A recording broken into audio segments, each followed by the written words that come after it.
సంప్రదాయాలకు పుట్టినిల్లైన భారతదేశంలో తమ ఇంట శుభకార్యాలు చేయాలంటే ముహూర్తాలు చూడడం ఆనవాయితీ. ముహూర్తం లేకుండా ఏ పని చేయకపోవడం హిందువుల సంప్రదాయం. అందుకే తమ జాతక నామధేయం ప్రకారం వచ్చే ముహూర్తం రోజే శుభకార్యాలు చేస్తూ ఉంటారు.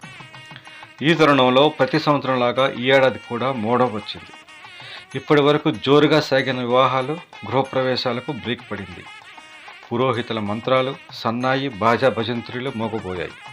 కళ్యాణ మండపాలు కళకళలు, బంధువులింట సందడి కొన్ని రోజులు ఆగాల్సిందే. మంచి ముహూర్తాల కోసం 3 నెలలు ఆగాల్సిందే అంటున్నారు పండితులు. గురు, శుక్ర గ్రహాలు శుభగ్రహాలు. ఈ గ్రహాల పేరుతో మోడం వస్తే శుభకార్యాలకు దూరంగా ఉండాలని సూచిస్తున్నారు. చైత్ర బహుళ చవితి అంటే శనివారం తెల్లవారుజామున 4:40 శుక్రమోడం ప్రారంభమవుతుంది. తిరిగి ఆషాఢ శుక్ల విధి ఆదివారం అంటే జూలై 7వ తేదీ తెల్లవారుజామున 4 గంటలకు ముగుస్తుంది. మొత్తం 73 రోజుల పాటు ఈ మోడం కొనసాగుతుంది.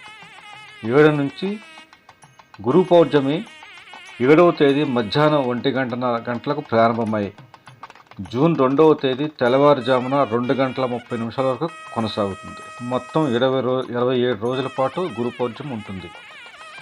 మూడంలో శుభగ్రహాలు బలహీనంగా ఉంటాయి కనుక వివాహాది శుభకార్యాలు చేయడం, ప్రధానంగా లగ్నపత్రికలు రాయడం, వివాహానికి సంబంధించిన విషయాలు మాట్లాడడం, ఉపనయనాలు చేయడం, పుట్టు వెంట్రుకలు తీయడం, నూతన గృహప్రవేశాలు, శంకుస్థాపనలు, విగ్రహాల ప్రతిష్ట, వ్రతాల వంటివి చేయకూడదు. నూతన వధువుని అత్తారింటికి పంపకూడదు. ముక్కు పుడకలు కుట్టించుకోకూడదు. బావులు, చెరువులు తవ్వడం, ఇల్లు మారడం చేయరాదు.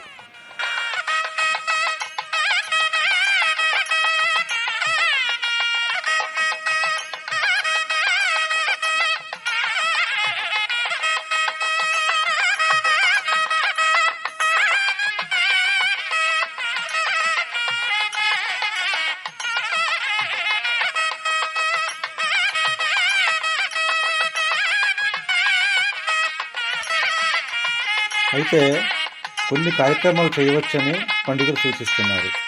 అవి అన్నప్రాసన, ప్రయాణాలు, ఇంటి మరమ్మతులు, భూములు అమ్మడం, కొనడం, అగ్రిమెంట్లు చేయడం, ఉద్యోగాల్లో చేరడం, విదేశీ విద్యకు వెళ్ళడం, జన్మ నామ నక్షత్రం ప్రకారం నూతన వాహనాలు కొనుగోలు చేయడం, జాతకాలు రాయించుకోవడం, నవగ్రహ శాంతులు, సీమంతం, నామకరణాలు, హోమాలు, నక్షత్ర శాంతులు, జపం, ఉత్సవాలు, నూతన దుస్తులు కొనుగోలు చేయడం వంటివి చేయవచ్చని పండితులు సూచిస్తున్నారు.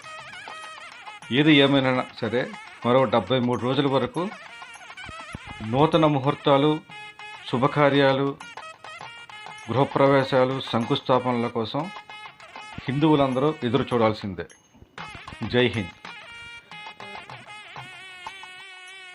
ఈ వీడియో మీకు నచ్చితే లైక్ చేయండి, షేర్ చేయండి, సబ్స్క్రైబ్ చేయండి.